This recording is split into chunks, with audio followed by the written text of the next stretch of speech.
All right, that is a bizarre finish at the Chinnaswamy Stadium. Eventually, the game has been won by the Lucknow Super Giants. It had its moments. You thought it was all RCB. Once Lucknow dug themselves in a hole at 36 for 3, KL Rahul decided to play a very different game. But courtesy of two blistering half-centuries from Marcus Stoinis and then Nicholas Pooran, they managed a period of play where they got 142 in 8 overs in the middle, when you usually don't tend to go. But that's what's happened, and once the game seemed well and truly in the hands of the Super Giants, somehow it reached the final ball, which included many things, including a failed attempt at by the bowler for running the non-striker out backing up, the final wicket that could have taken this game to a super over.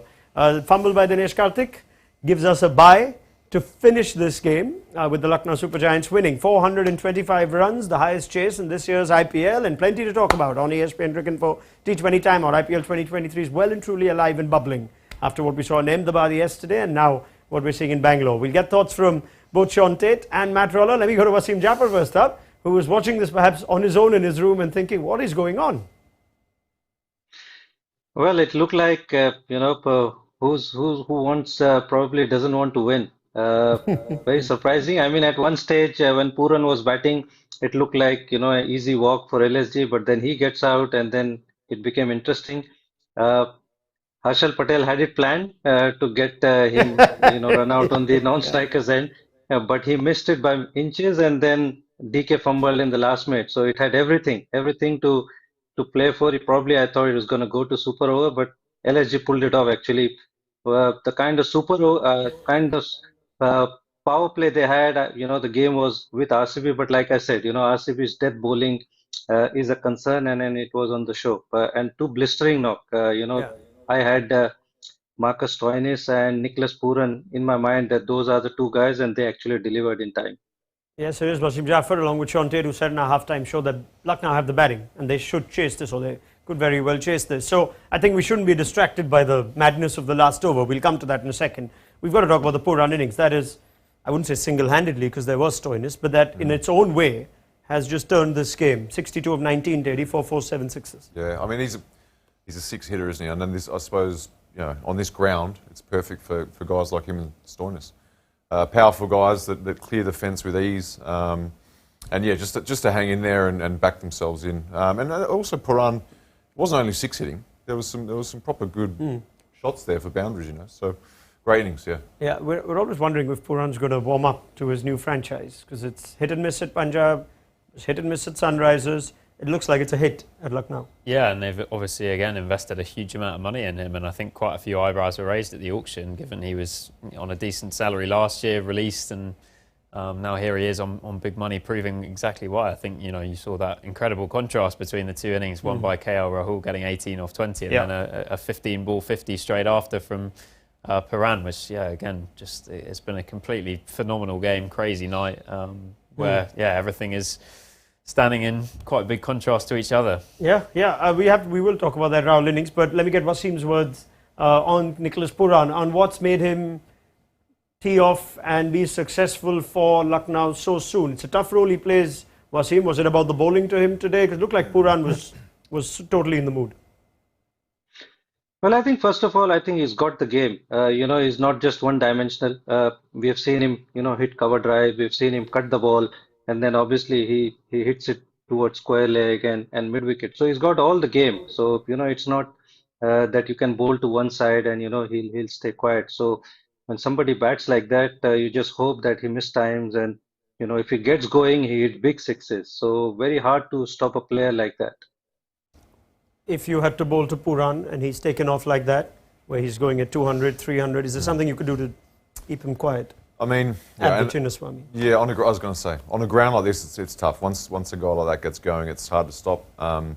It's all about execution at the end of the day, isn't it? You can, on a ground like this again, you can come up with all the strategy you want and mid-pitch discussions and all this sort of thing, but it all comes down to execution, I suppose. That nailing a good Yorker. But yeah, tough on this ground. Stoinis plays different gears in that innings. It's a different half century, 65 of 30. Effectively, the innings that got this game going for Lucknow. Well, set it up, definitely. And for a bit there, it was like Rahul was playing the anchor role a little bit. Yeah. And Stoinis was sort of going about his business. And You sort of got the impression when they were chatting mid-pitch that it was like, this is a ground where we can, we don't have to go real hard at the start of your innings and we can catch up later on type of thing. I'm guessing that was a chat. But, he played it well, for sure, Stoinis. Yeah. If there was any doubt on who makes way for Quinton de Kock, I think Stoinis has just made that even more confusing now. We can't drop him after that. Yeah, well, it feels like if Stoinis was going to play anyway, then I think he's even more so nailed his place after tonight. It's quite an interesting one with him if you think of the different roles that he plays for different teams. He generally opens in the Big Bash, for example, but has become that sort of finisher guy for Australia and T20 internationals and has kind of been used in the middle order for Lucknow. But this was the sort of innings where, because of the fact that he came in at the end of the fourth over,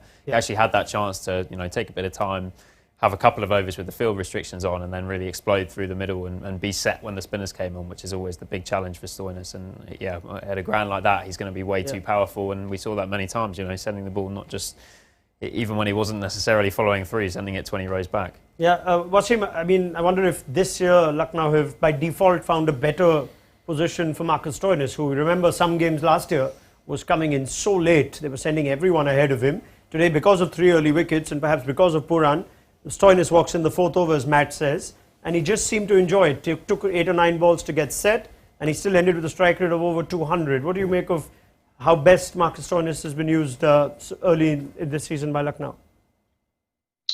Well, I think it's mostly because Kunal Pandya and Deepak Hooda hasn't fired. If they had batted well, then he would have probably played a finisher's role. Because they lost 3 early wickets, he had to come in early, take his time, and then get going. He has that power, and it's good that Lucknow backed him on a ground where he has played. He's played for RCB before, and it's a good wicket. Somebody who's not got runs. It's a good wicket to come in form, and for a player like him who can give you a couple of overs as well, and the power that he possesses. I mean, if this game was in Lucknow, then obviously it's a tough one for any batter. But in Chinnaswamy, you would back a player like Stoinis, and it's good that he's come in form, and it's a good signs for Lucknow. How do you describe that KL Rahul innings today, Wasim?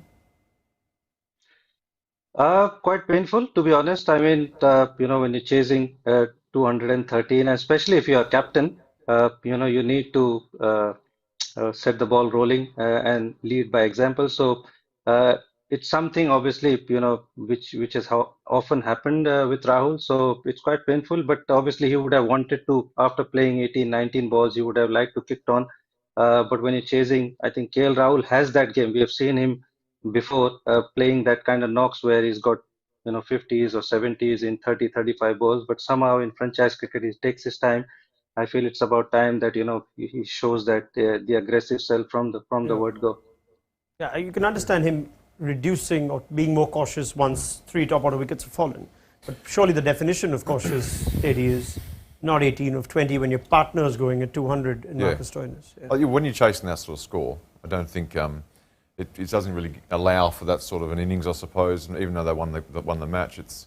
And the other thing is when you've got hitters in your side, when you've got a Stoinis or Puran in your lineup, it gives you a bit more of a license. Yeah, I think in the power play, his job has got to be. He's got the game to smash it through the field at the top. That's got to be his job. I think when you've got hitters down the order, go your hardest in the power play. Yeah, you'd almost think that they've been bailed out by another sort of freak innings. Puran's not going to get 60 of 19 every time. Even if KL Rahul strikes at 140, this game is more in the balance. And you pointed that out, Matt. They were 1 wicket away, essentially. If Badoni doesn't give him that support, they're straight into the tail with a lot more to get. Yeah, and I suppose it was a surprisingly long tail as well when you consider the impact rule, which has generally meant that teams have batted that spot deeper this season. But you suddenly had Jada Vunadkat walking out at number 8, and you thought, wow, this does actually change the game completely. And as we saw, it was pretty chaotic at the end from a position where Lucknow probably should have cruised home, which feels like an extraordinary thing to say given they were 3 down so early. But I guess this is one of those nights which proves why it's so difficult to have the Chinnaswamy as your home ground, because there's such an obvious contrast with Lucknow as well, where they have a side that's so well suited to exploit the conditions they're going to get at home. They have different types of pitches which they can prepare for different types of opposition they're going to face. Whereas at the Chinnaswamy, it's so difficult to pick a side that the ground is so difficult to defend on. As we see, even when you're taking wickets regularly through the innings, it's just so hard to stifle the scoring. Yeah, I mean, it begs the question as to why Rahul wasn't sort of a little more aggressive. And they won this game, yes, but you can't ignore the fact that this game could have easily gone the other way. And just last question on this, Wasim. You worked with him before. Does he at times just sort of overcomplicate, overthink match situations, especially in a chase? I think his numbers are far better when he's batting first. It seemed like he just decided that he's going to take on Siraj. Until then, we didn't quite see him sort of play that intent or play with that approach. Do you sense it's not as easy, even for a batter of KL Rahul's enormous ability, to just suddenly switch on?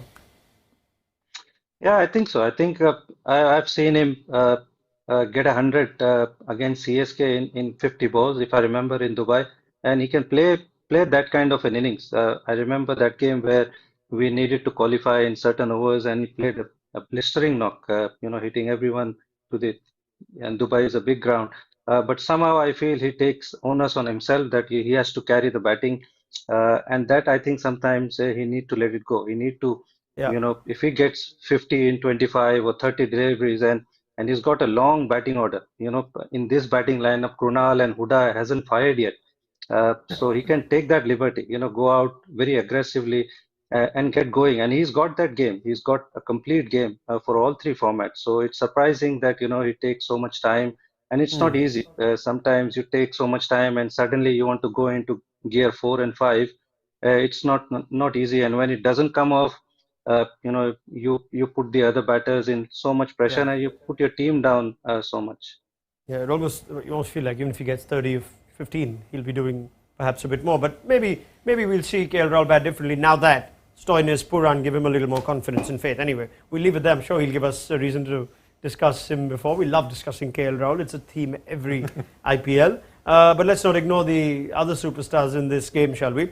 We'll come to the RCB batting in just a moment to just reflect on how they got to 2-1-2. But Mohammad Siraj, quick word on him. 3 for 22, going at 5.5 on a day where the average, I think, economy rate for bowlers is anything between 9 and 16. Tait. Yeah, impressive on that surface, on this ground, and considering some other guys were going a bit of the journey, he was an absolute standout. But I like the way he goes about it. His aggressiveness and that back of a length. I think he's good for this sort of wicket as well. That back of a length sort of area. He sort of doesn't overcomplicate things too much. And I think that was kept him in good stead. Yeah. Yeah. 1 for 21 at the Chinnaswamy against Mumbai. Wasim 1 for 44 and against KKR. Those figures were spoiled a little by that. Beg your pardon, by that bizarre partnership with Shardul and Rinku. But 3 this time. We saw Siraj kind of not be at his best in the last IPL. He's come into this one with great form and it's showing. Yeah, I think his confidence is very high, especially in white ball cricket. He's come of age. We all know his exploits with red ball, but I think his T20 bowling, his one-day bowling has come good, and he's a very aggressive bowler. He goes for wickets. When it comes good, when there is a little bit of help, you can get the team 3 down for nothing, and he gave them the perfect start. But it's unfortunate, like I said, the bowling of Harshal Patel, and then because of the ground and the dimension, Karan Sharma couldn't come good, and Shahbaz only bowled 1 over. So it's difficult. RCB's bowling from the outset, it looks, and that's the reason why they need to, when we talked about 212 being not the pass score, and that's the reason why, because their bowling sometimes falls short. All right. Well, if this game became a close game somehow in the end, it was because of Siraj. He got the wicket of Puran in the 17th over, conceded just 4, and then somehow Lucknow managed to take it as deep as it did. There was also a freak hit wicket for 6 from Ayush Badoni, which kept things alive. But Puran could have finished this game but for Siraj. So good day for him, even though his team don't end up with the right side of the result. For what it's worth, it's not often we look back at a team that's got over 200 and say, could they have got a few more? But we did have that chat, Matt.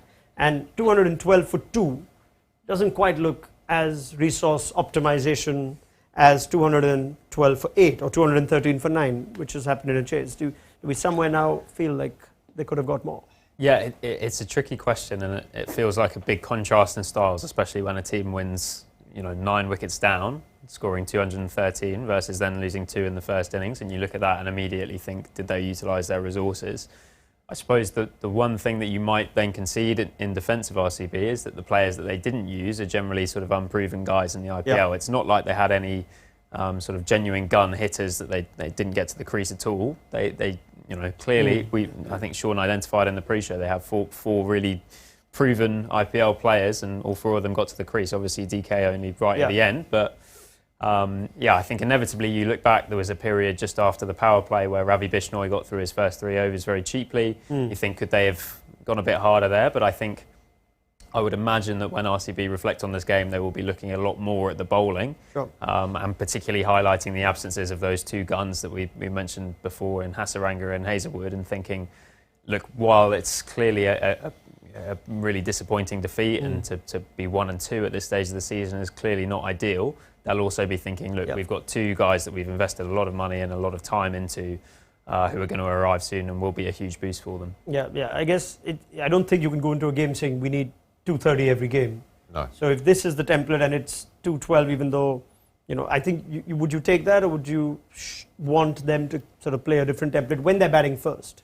Well, you take it if you've got Hazelwood in the team and Wanindu, then you probably take it, right?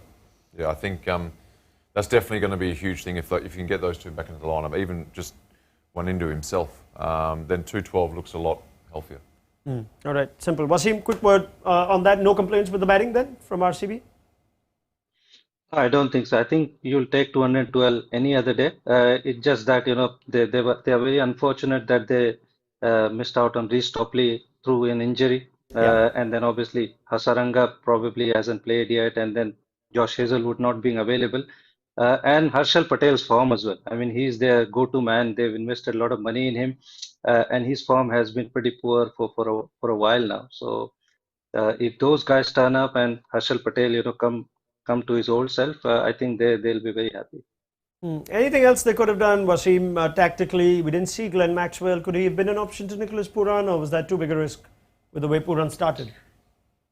I think it especially on this ground, it's a very high risk. They tried Shahbaz Ahmed, he went for 16, and then Karan Sharma went for nearly 50 in 3 overs. So it's a high risk bowling a spinner, especially to Pooran, and on the other hand, Ayush Badoni was also there, and he's a decent striker.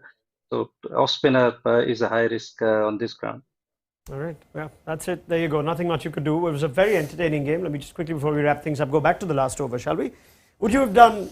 There's no moral judgment on the on running out the non-strike, and Bishnoi was clearly going as far as he did. But if you attempted, would you have expected yourself to hit the stumps?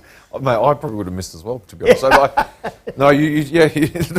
I think you're better off just concentrating on bowling the Yorker and not worrying about all that stuff. That's my opinion. But at this day and age, you're right, there's no moral judgment. I'm also curious that something that we've now seen play out, which clarifies how the law is supposed to be interpreted, that even though he's not completed his action, if he runs through, misses, and then turns around and tries to hit the stumps, even if the bat is short, apparently the umpire says you can't do that. So it's got to be in one motion then, right? It looked like one of those things where you sort of everything played out, and it took a while for everyone to realise exactly what had happened, and then as soon as you zoomed out and stepped back from the sort of the heat of the moment there, I think it was pretty obvious that wasn't going to be a legitimate dismissal, throwing down the stumps, having sort of pulled out of its action.